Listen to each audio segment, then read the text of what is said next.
एक राजा के पास कई हाथी थे। उनमें से एक हाथी बहुत शक्तिशाली था, बहुत आज्ञाकारी, समझदार और युद्ध कौशल में निपुण था।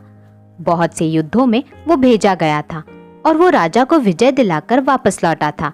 इसीलिए वो महाराज का सबसे प्रिय हाथी था। समय गुजरता गया और एक ऐसा भी समय आया जब वो वृद्ध दिखने लगा। अब वो पहले की तरह कार्य नहीं कर पाता था, इसीलिए अब राजा उसे युद्ध क्षेत्र में भी नहीं भेजते थे।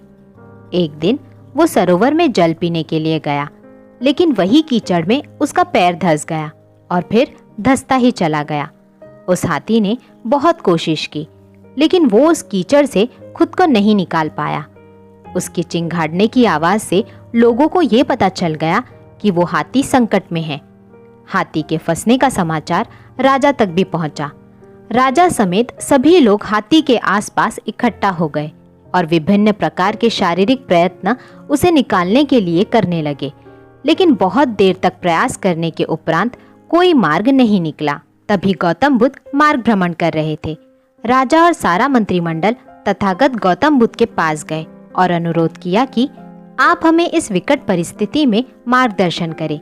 गौतम बुद्ध ने घटनास्थल का निरीक्षण किया और फिर राजा को सुझाव दिया कि सरोवर के चारों ओर युद्ध के नगाड़े बजाए जाए। सुनने वालों को विचित्र लगा कि भला नगाड़े बजाने से वो फंसा हुआ हाथी बाहर कैसे निकलेगा। लेकिन जैसे ही युद्ध के नगाड़े बजने प्रारंभ हुए, वैसे ही उस मृत प्राय हाथी के हाव भाव में परिवर्तन आने लगा। पहले तो वो धीरे धीरे करके खड़ा हुआ और फिर सबको हैरान करते हुए खुद ही कीचड़ से बाहर निकल आया। गौतम बुद्ध ने सबको स्पष्ट किया कि हाथी की शारीरिक क्षमता में कमी नहीं थी, आवश्यकता मात्र उसके अंदर उत्साह के संचार करने की थी। दोस्तों, आज की कहानी से हमें ये सीख मिलती है कि जीवन में उत्साह बनाए रखने के लिए जरूरी है कि मनुष्य सकारात्मक चिंतन बनाए रखे और निराशा को हावी न होने दे। कभी कभी लगातार मिलने वाली असफलताओं से व्यक्ति ये मान लेता है कि अब वो पहले की तरह कार्य नहीं कर सकता, लेकिन ये पूरा सच नहीं है।